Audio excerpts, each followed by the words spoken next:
Welcome, Annie Collins here for the Fairy Stamper. Today we'll be creating this fairy card along with a bonus project. Let's go over the products I used to create this project. We're going to start with our stamps. From Fairy Hugs, we're going to use April, the little fairy with her cute leaf umbrella here, which is FHS100, sorry. We're going to use the Delightful Sentiment, which is also from Fairy Hugs, and is FHS133. The Whimsical Flowers, which is also from Fairy Hugs, and it is 113.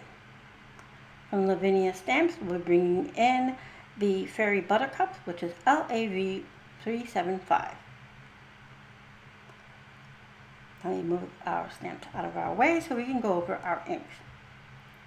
From Versifying Clair, we're going to be using Morning Mist and Green Oasis. We'll also bring in Nocturne and Paradise a little bit later. From Distress Oxide inks, we're going to use Tumbled Glass, Speckled Egg, and Faded Jeans.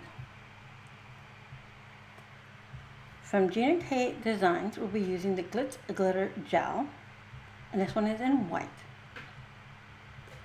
We'll also be using our gel press. This is a 6x6 press, and the roller to go with it, also by Gel Press. A rain stencil, this one's from my stash, but I will link below one from the store.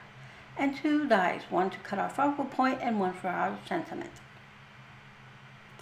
We'll be using our card base, our white card base, which is 110 pounds, and a layering cardstock, which is 65 pounds, and it's cut about 1/8 of an inch shorter than our card base, and accent 80-pound ultra smooth opaque white cardstock. Alright, I'm going to clear everything off my desk so we can get started on our project. We're going to start with our gel press. We're going to go ahead and create an ombre effect for our background. So we're going to start with the Tumbled Glass, then we'll move to Speckled Egg, and then to Faded Jeans. All we're going to do is just stamp this ink pad across the gel press. And then we'll proceed to the next color, and then we'll use our roller to smooth it all out to create a nice and even blend. And then we'll move to Faded Jeans on the bottom. So we're creating a soft, rainy look. I'm going to run my roller through it. I'll repeat the process one more time, just to make sure I have nice, even coverage. Now, if you do not have a gel press or a roller, you can still create this project. Just use your blending tools. This just makes blending a lot easier and faster. Alright, so this cardstock has one side that's a little bit smoother than the other. I'm going to use the ultra smooth side to press into my plate. First, I add a little droplets of plain water. Then I place our cardstock down and I massage it into the press. Give it a little love there. We peel it up, and there is our background. It's all blended, and we have our little splotches as well, our little droplets. Now we're going to go ahead and bring in our stencil and the Glitz Glitter Gel.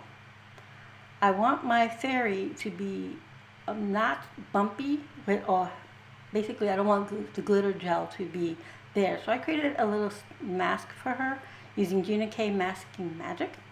I'm just going to place it there where I want my fairy to be, about. And then when I do the Glitz Glitter Glaze on top, that part there won't have any. So when I peel off the mask, I can stamp my fairy without worrying about stamping over the glitter glaze. Alright, so I'm going to go ahead and bring in the glitter gel here, and I'm just going to apply it with my spatula. Now, the more you place on here, the longer it'll take to dry. So I don't put a lot. I just put a little bit and smooth it all out. Now, with the glitter gel, you want to make sure you clean your stencil and your spatula as soon as you're done, because it will dry on here and it'll be permanently on there. So I do that off screen to save us all a little time, but as soon as I'm done, that's what I do. Alright, so now I'm going to go ahead and peel up our mask, or I should say our stencil, and then I will peel off the mask. You can see all that glitter right there. So I'm go ahead and peel off my mask. And we now know where our little fairy will go. Alright, so now I brought in my stamping platform, and we're building this card from the background forward. So we know our fairy is going to go there, so now we're going to go ahead and stamp our foliage. We're going to start with the Buttercups, and we're going to do these in Morning Mist. And then our Whimsical flowers, we'll do those in Green Oasis. So we're going to go ahead and start with the Morning Mist, and we're going to go across the bottom panel here, and we're going to do this several times. I'm going to go up and down. We're going to do first generation, second generation, just to create a lot of texture and so forth. Now I do all this, and in the finished product, you only see a little bit of it, but it's okay because it gives me the effect I want. And I should have die cut it just a little further down, but I'm fine with it. So here we go. We're going to go ahead, keep moving across our panel. And you can use the acrylic block to do this as well. You do not have to use a platform for it, but I just found it easy, and since I'm going to need it for my fairy, I figured why not just work with it. Again, I'm going up and down because if you look at nature, nothing grows in a straight row. Only we plant things in straight rows, and even with that, it doesn't all grow in uniformed across the way. So I'm just going to keep going up and down across the panel. Once that's done, I'm going to bring in our Whimsical flowers now, and we're going to do this, the same thing, up and down, first and second generation, and we're going to use the Green Oasis VersaFine Clair ink for this.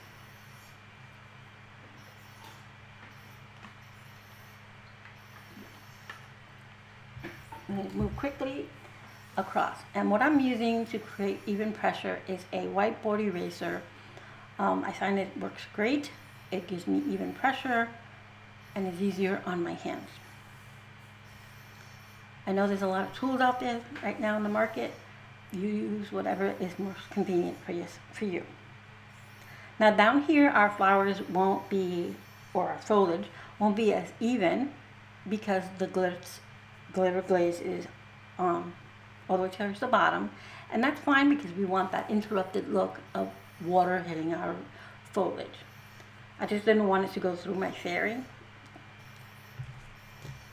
Okay, so I'm going to continue that. There's my second generation. It's just giving it that texture of there's more in the background than there really is.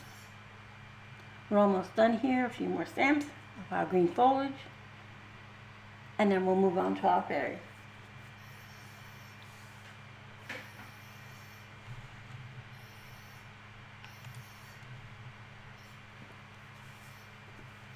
And I'm sorry, I'm a little bit out of focus, well, out of frame here, but in order for me to stamp, I have to move down, and then when I move up for you to see, what happens is that my lamps reflect off the platform lid, and you just see glare. Okay, so now that we have all that finished, now we can go ahead and stamp our fairy.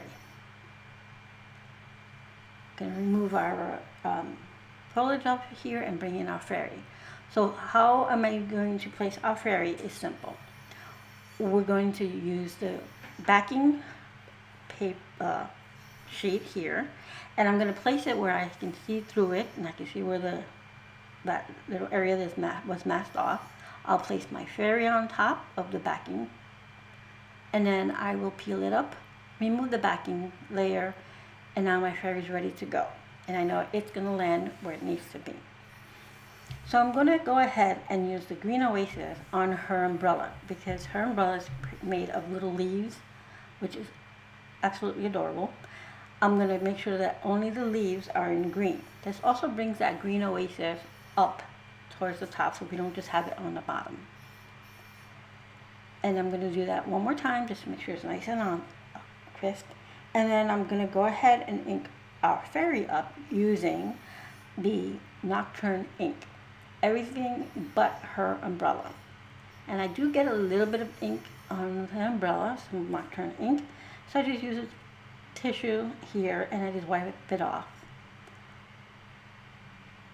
Then I wiped up a little bit of her hair, so I'm just going to tap that back in. And now when we stamp it, she'll be in the Nocturne ink and her umbrella will be in the green. So we get a nice two-tone effect. So there she is on there, and we have all the rain all around her and not through her. Okay, so now I'm going to heat set this really quick because as we all know, VersaFine Clair takes a moment to dry, and since I'm going to be die cutting next, I don't want my ink to smudge. I'll do this really quick, make sure it's set, and then I'll bring in my die, place it where I want it to be, and then I'll die cut it. See, I should have gone a little bit lower here so we would have gotten more of the foliage, but it's fine. And don't worry, the extra paper won't be wasted with all that stamping and inking and glitz. We'll create a secondary project with it. Alright, so I went ahead and die cut our fairy focal point. You can see all that wonderful glitz there of the rain. And one for our sentiment. I'm going to stamp our sentiment using VersaFine Clair Nocturne ink. And the sentiment reads, "Have a very delightful day." Kind of reminds me of another delightful or magical person with an umbrella. So I'm going to add a little washi tape here to hold my paper in place because it's moving. And as I said, VersaFine Clair takes a while to dry and I do not want it to smear. So I'm going to go ahead and stamp that down. And then I'll set it to the side to dry while we build our card. Take that, remove our washi tape and set it to the side. I'm going to bring in some Barely Arts glue and some really thin craft foam that I've ran through my Xyron sticker maker to make it double-sided so that I can have some basically foam tape for myself. So I'm going to adhere our misty blue color here, it's like a grayish blue, cardstock to our card base. Getting that centered so that I have my 1/8 of an inch all around of white showing. Then I will adhere our fairy using the craft tape that I just created. I'm going to get this on here as straight as possible, remove the backing, and see now it's a sticker. I'm going to try to get this on here straight. I don't do it the first time. Luckily this comes removable for like a few minutes or seconds. Once you press it down firmly, it is on. But while you have it just lightly tacked, you can reposition it. Alright, so I'm going to go ahead and trim off any of the extras that's sticking out, remove the backing, and it's now adhesive on both sides. But since I'm going to center this, I'm going to go ahead and add some Barely Arts glue because I don't trust myself to not get this on here straight. So the Barely Art liquid glue here will give me some wiggle room to straighten out my panel. I get that adjusted. Once she's on how I want it, I press it down firmly. I'm going to do the same thing with our sentiment. I'm going to add some more of the same craft foam tape, doubling up on one end, the edge that's sticking out, so that it's nice and even. Now we're going to go ahead and bring in some finishing touches, and I'm using the Doodles Paper Playground Sparkle Blend called Baby Shark.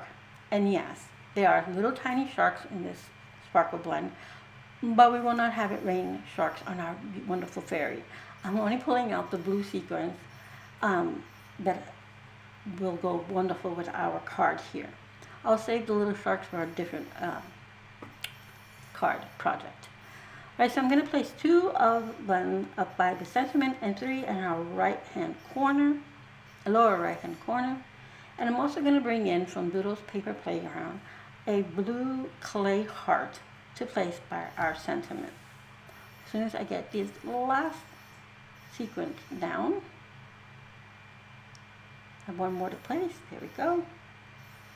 And I'm using my sparkle stick to place them down, and some Barely Art glue to adhere them. So here's my little blue clay heart. I have a variety of colors of those and stars. I'm going to place that little heart right there next to the letter A. And now our card is done. You have that nice finishing touches of the sequins. You can see the glitter glaze, which creates that nice rain and texture in the background. And she's stamped with 2 colors, and it looks delightful. So remember, we had that leftover paper. I'm going to go ahead and make our bonus project. We're going to create a bookmark. For this fairy, I'm going to bring in Clair in Paradise. I'm not going to do a 2-tone effect with her this time. I'm just going to stamp her all straight out in the blue Paradise. I will need to stamp her more than once because this side has plenty of the glitter gel, and as you can see, it resists the ink, which is fine, but I didn't want that on my card. So I'm going to go ahead and wipe off a little bit of that ink that's pulled up onto the glaze, or the gel, I should say. And then I'll trim this down. I trimmed this down about 1.5 by 6. You can trim it to be shorter so that it can fit in your card. And then I did the blue cardstock here, the navy blue here. It's a similar color to the blue Paradise, about 1/8 of an inch bigger than that panel. I'll adhere it using my Barely Art glue, and then I'll use a hole punch, a handheld hole punch, to create a hole in the top. You can add what do you call it, an eyelet if you wish, but I didn't want to go that much far into it. So I want to go ahead and bring in some floss, baker's twine, and this is white and silver twine. And I'm going to put it through our top of our bookmark here.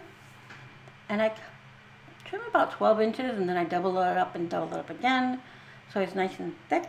And then I push it through, twist the ends there, put it through the hole, and then through the center, pull tight, and I'll trim off the excess here. Now, this is taller than my card, because my card is an A2, which is 4.25 by 5.5. However, I'm not placing this inside the card, I'm placing it inside a book. If you want to make it the same size as your card, or a little bit smaller, you can, and you can place it inside as an extra little gift. I'll be giving this as a gift. Thank you so much for being here. I hope you found some inspiration.